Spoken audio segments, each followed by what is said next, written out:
যুবশ্রী প্রকল্পে তোমাদের যাদের নাম নথিভুক্ত হয়েছে এবং ওয়েটিং লিস্টে তোমাদের যাদের নাম রয়েছে অ্যানেক্সাস 1 কিভাবে তোমরা step by step form fill up করবে, কী কী গাইডলাইন্স রয়েছে তোমাদের সঙ্গে লাইভ তুলে ধরবো। কাজেই ভিডিওটি অত্যন্ত মনোযোগ সহকারে দেখো এবং ভিডিওটি ভালো লাগলে লাইক করো এবং চ্যানেলে নতুন হলে অবশ্যই চ্যানেলটিকে সাবস্ক্রাইব করো। তো সর্বপ্রথম এখানে অ্যানেক্সাস 1 সাবমিট করার জন্য গুগল ক্রোম ব্রাউজারে চলে যাবে এবং সার্চ বারে তোমাদের টাইপ করে দিতে হবে এমপ্লয়মেন্ট ব্যাংক। তো এমপ্লয়মেন্ট ব্যাংক লিখে সার্চ করবে, সার্চ করার পর এই অফিসিয়াল পেজে আসবে। তো এখানে এমপ্লয়মেন্ট ব্যাংক বলে একটি অপশন পাবে, সেই অপশনে ক্লিক করে তোমরা চলে আসবে এবং সিম্পল এটা মোবাইল দিয়েও তোমরা কিন্তু আবেদন করতে পারবে।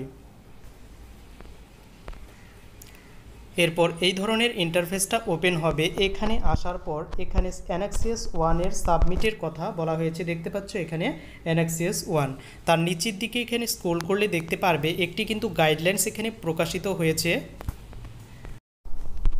এত দ্বারা যুবশ্রী প্রকল্পের নতুন প্রতীক্ষার লিস্ট বা ওয়েটিং লিস্ট প্রকাশিত হয়েছে, তাই উক্ত তালিকায় এমপ্লয়মেন্ট ব্যাংক ওয়েবসাইটে ভিউ ওয়েটিং লিস্টে ক্লিক করে সেই লিস্টটা পাওয়া যাবে। যে সকল কর্মপ্রার্থীগণ এই তালিকায় অন্তর্ভুক্ত হয়েছেন তাদের কত তারিখের মধ্যে 11/6/2024 থেকে 7/7/2024 তারিখের মধ্যে তাদের অ্যানেক্সাস 1 সাবমিট করতে বলা হবে এবং সেই অনলাইনে সাবমিট করার পর প্রিন্ট আউট নিয়ে সংশ্লিষ্ট এমপ্লয়মেন্ট এক্সচেঞ্জ অফিসে সেটা ভ্যালিডেট করার জন্য কিন্তু যেতে হবে এবং ভ্যালিডেট এটা এবং আগামী 8/7/2024 তারিখের মধ্যে সেটা কিন্তু জমা করতে হবে। বিষয়ে গাইডলাইন্স কি রয়েছে এবার তোমাদের সঙ্গে সেই বিষয়টাই কিন্তু তুলে ধরছে, অর্থাৎ কিভাবে তোমরা এটিকে ফর্ম ফিল আপ করবে।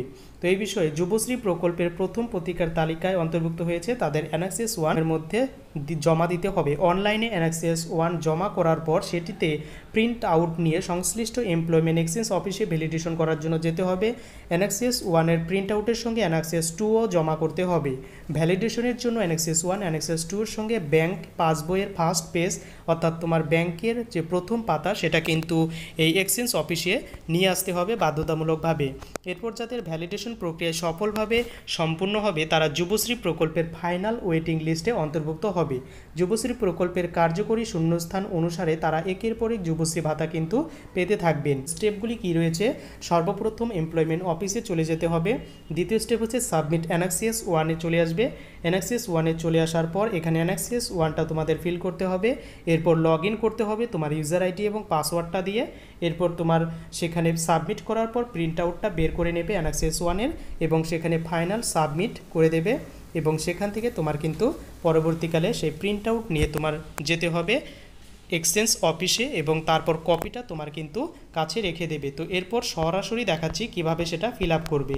তো এখানে আসার পর সাবমিট অ্যানেক্সাস অপশনে ক্লিক করবে। ক্লিক করার পর এই ধরনের ইন্টারফেসটা ওপেন হবে।